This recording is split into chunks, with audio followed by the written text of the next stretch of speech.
చందమామ కథ గజ ఈతగాడు. శృంగవరం ఒక పెద్ద నదికి సమీపాన గల ఊరు.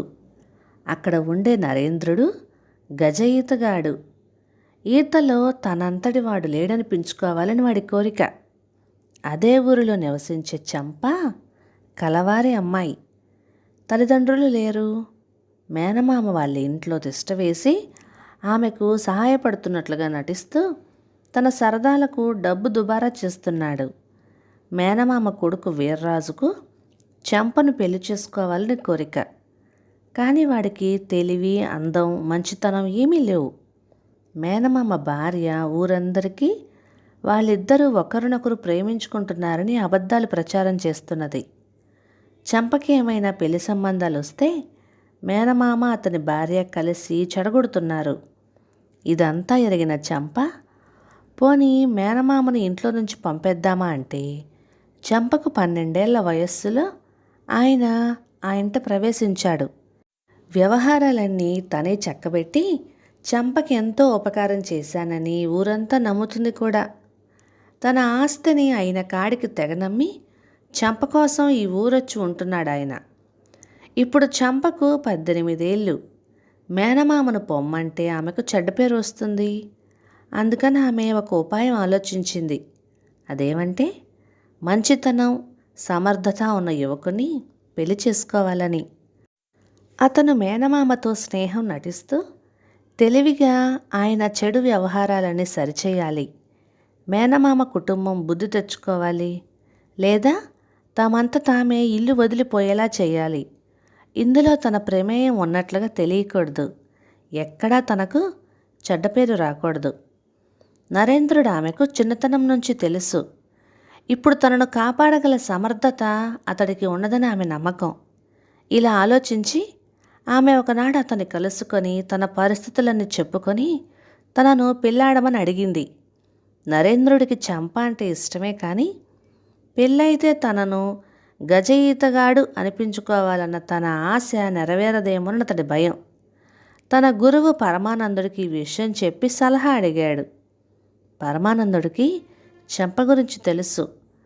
ఆయన నరేంద్రుడిని ఈతకు సంబంధించిన కొన్ని క్లిష్టమైన ప్రశ్నలు వేశారు. నరేంద్రుడు చక్కగా జవాబులు చెప్పాడు.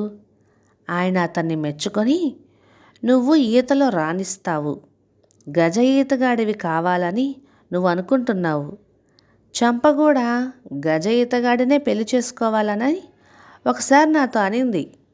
అందువల్ల నువ్వు గజ ఈతగాడివి కాకుండా పెళ్లి చేసుకుంటే ఇద్దరికీ అసంతృప్తిగానే ఉంటుంది. కాబట్టి నువ్వు రూపవరం వెళ్ళు. అక్కడ గణేశుడు అని అతన్ని కలుసుకో. నేను పంపానని చెప్పు. ఆయన నీకు ఈతలో మరికొన్ని మెలకువలు నేర్పుతారు. అప్పుడు తిరిగొచ్చి చంపని పెళ్లి చేసుకో అని చెప్పాడు. నరేంద్రుడు రూపవరం వెళ్ళాడు. ఆ సమయానికి గణేశుడు ఇంట్లో లేడు. తండ్రికి జబ్బు చేస్తే వైద్యుడి కోసం పొరుగురు వెళ్ళాడు. ఆ విషయం తెలిసాక ఆయన్ని నేను తొందరగా కలుసుకోవాలి, ఎప్పుడొస్తాడు అని ఆతృతగా అడిగాడు నరేంద్రుడు. తిరిగి రావాలని నీకంటే వాడికే ఎక్కువ తొందర. రేపు మనవరాలని చూసుకునేందుకు పెళ్లివారు వస్తున్నారు అన్నదొక ముసలామ్మ. ఆమె గణేశుడి తల్లి అని తెలుసుకున్న నరేంద్రుడు, ఇంట్లో పెద్ద ఆయన జబ్బుతో ఉంటే పెళ్లి చూపులు పెట్టుకున్నారా అని ఆశ్చర్యంగా అడిగాడు. సరేలే, 10 మంది ఉన్న ఇంత పెద్ద ఇంట్లో అందరూ ఒక్కసారిగా ఆరోగ్యంగా ఉండడం వీలవుతుందా? జబ్బుదేముంది, ఈరోజు వస్తుంది, రేపు పోతుంది. అందుకని శుభకార్యాలు ఆగుతాయా అన్నదా ముసలావిడ.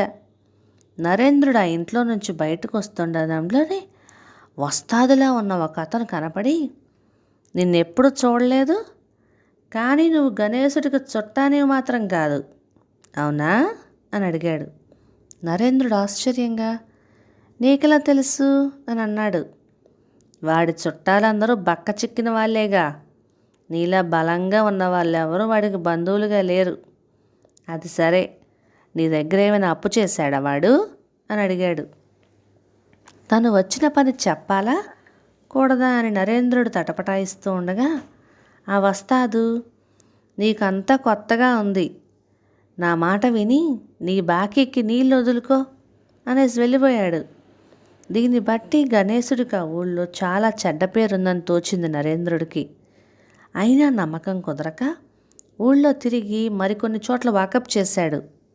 కిరాణా దుకాణం వాడు బాకీ పెరిగిపోతున్నదని, పాలవాడు పైసలు ఇవ్వలేదని, ఊరందరికీ గుడ్డలు ఉతికే మడేలన్నా బండ చాకరీ చేయించుకుంటాడని, గ్రామాధికారి అబద్ధాలు చెప్తాడని గణేశుడి గురించి అన్నారు వాళ్ళందరూ.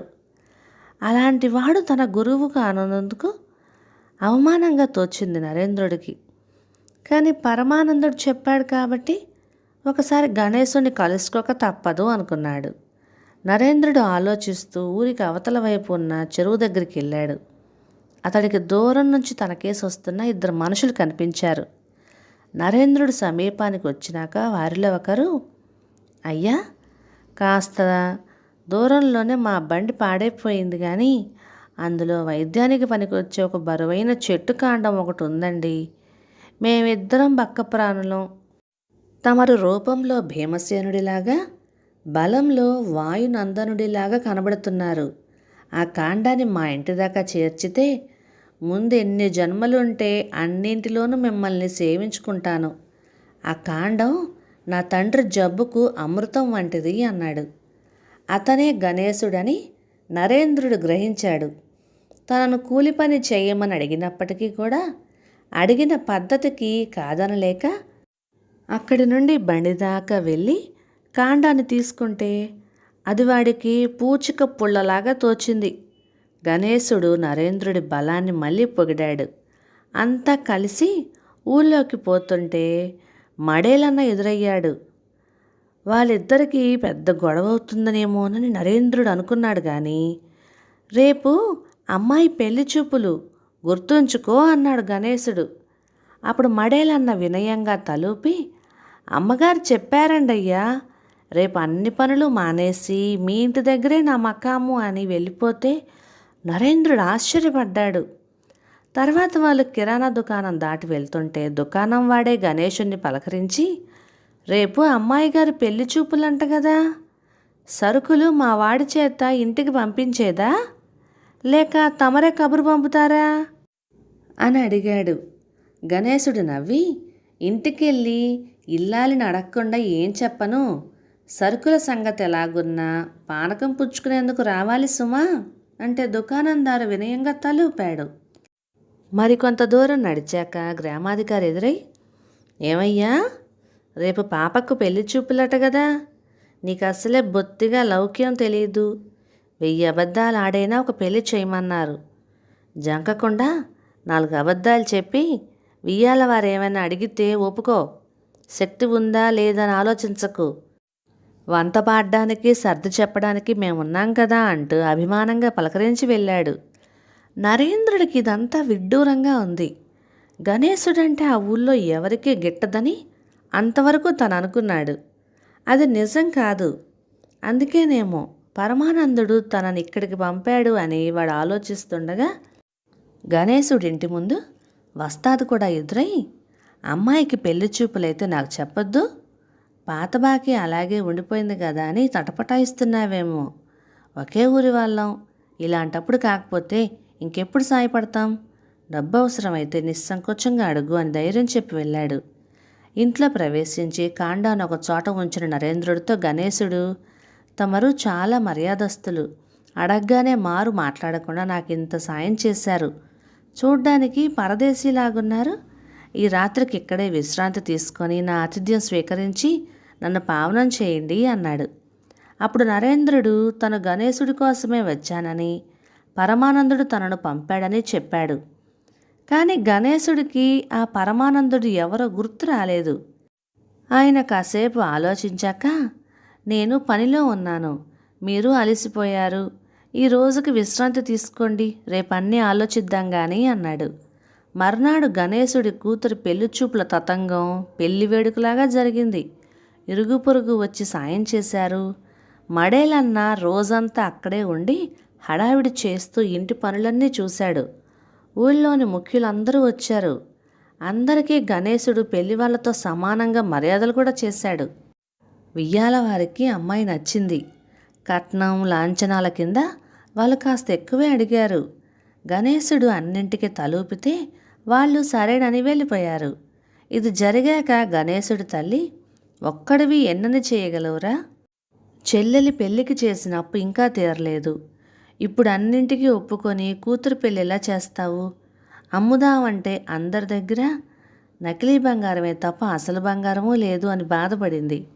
గణేశుడు తొనక్కుండా, ఇబ్బందులు ఎప్పుడూ ఉండేవే, అమ్మాయికి పెళ్లి నిశ్చయం అయిందని సంతోషంగా ఉండండి, మిగతావన్నీ నేను చూసుకుంటాను కదా అన్నాడు. మర్నాడు నరేంద్రుడు గణేశుడు ఒంటరిగా ఉన్నప్పుడు ఆయనతో, అయ్యా, తమరు ముఖస్థుతి చేసే వాళ్లను నమ్మి ధైర్యంగా ఉన్నారు. వాళ్ళు చాటుగా మిమ్మల్ని గురించి ఏమనుకుంటున్నారో మీకు తెలీదు అంటూ తనకు తెలిసిన విషయాలన్నీ ఆయనకు చెప్పాడు. అంతా విని గణేశుడు నవ్వి, అన్నీ నాకు తెలుసు. నా దగ్గర డబ్బు లేదు, ఇతరులపైన ఆధారపడుతున్నాను. నన్ను వాళ్ళు తిట్టుకుంటే తప్పే ఉంది అన్నాడు. అలాంటప్పుడు వాళ్ళు ముఖం మీదనే ఆ విషయం చెప్పొచ్చు కదా, సాయపడి నిందించడం ఎందుకు అన్నాడు నరేంద్రుడు. అందుకు నా మంచితనమే కారణం. అవసరం లేనిదే ఎవరిని సాయం అడగను, వ్యసనాలు లేవు, చాటుగా కూడా ఎవ్వరిని పొల్లు మాట అనను, ఎవరైనా అన్నా కూడా వినను అన్నాడు గణేశుడు. మీ జీవన విధానం చాలా విచిత్రంగా ఉంది. ఇన్ని సమస్యల మధ్య మీరు నీటిలో ఈత కొట్టడంలో కూడా ప్రావీణ్యం సంపాదించడం ఇంకా విశేషం. మీ వద్ద ఈతలో మెలకువలు తెలుసుకునేందుకే నేను ఈ ఊరు వచ్చాను అన్నాడు నరేంద్రుడు. ఇందుకు గణేశుడు ఆశ్చర్యంగా, చిన్నప్పటి నుంచి నా సమయమంతా సంసార సాగరాన్ని ఈదడంతోనే సరిపోతున్నది. నీటిలో ఈత కొట్టడం నేను నేర్చుకోనే లేదు అన్నాడు. ఆ జవాబుతో నరేంద్రుడికి పరమానందుడి ఉద్దేశం అర్థమైంది. సంసారం ఒక సముద్రం. బాధ్యతల బరువులు ప్రతి క్షణం ముంచెయ్యాలని చూస్తూ ఉంటాయి. వాటి నుంచి తేలి ఆటుపోట్లకు తట్టుకుంటూ ఎదురు ప్రవాహాన్ని నిగ్రహించుకొని వాలును తనకు వీలుగా మార్చుకుంటూ నది చేరగల గజ ఈతగాడే ఈ సంసార సాగరాన్ని ఈదగలడు. నరేంద్రుడు గణేశుడి వద్ద సెలవు తీసుకొని తన ఊరు చేరుకొని చంపను పెళ్లి చేసుకొని ఆమె సమస్యలను నేర్పుగా పరిష్కరించి సంసార సాగరంలోనూ గజ ఈతగాడు అనిపించుకున్నాడు. కథ సమాప్తం. ఇక ఈ కథ మీకు నచ్చినట్లయితే లైక్ చేయండి, షేర్ చేయండి, సబ్స్క్రైబ్ చేయండి. Thank you.